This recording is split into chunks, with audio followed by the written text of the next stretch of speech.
देखिए, इस बात को समझना बहुत ज़रूरी है कि सिर्फ़ आपकी सोच ही आपको अमीर बनने से रोक रही है। अपनी सोच बदलिए और अमीर बनिए। देखिए, इस बात को समझने के लिए आपको पूरी ज़िंदगी गुज़ारनी होगी। जब आप पूरी ज़िंदगी गुज़ारेंगे, तब आपको पता चलेगा कि आपके छोटे से डिसीज़न सही यानी कि हिसाब से नहीं लेने की वजह से आप अमीर बनते-बनते रह गए। और किसी दूसरे ने उस सिचुएशन के डिसीजन को बहुत अच्छी तरह लिया और वो अमीर बन गया। तो ये जो बातें हैं कि ये जो सोच है, जिस सोच की वजह से आप अमीर बनते-बनते रह गए, तो अपनी सोच को बदलिए, अमीर आप ज़रूर बनोगे। अब जैसे कि मैं आपको किस तरह समझाऊँ, जैसे कि बड़े शहरों में आपने देखा होगा, बड़े शहरों में जुआ और एंटरटेनमेंट की चीज़ें बहुत सारी अवेलेबल रहती है।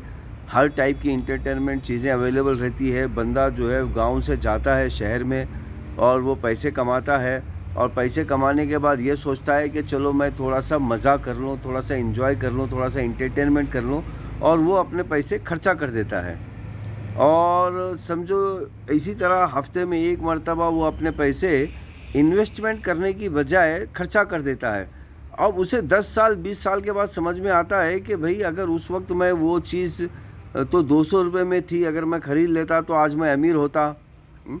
तो अब 10 साल 20 साल गुज़रने के बाद उसको ये बात समझ में आती है कि अगर मैं थोड़ा-सा अपने आप को कंट्रोल किया होता, तो मैं इस वक़्त अमीर रहता।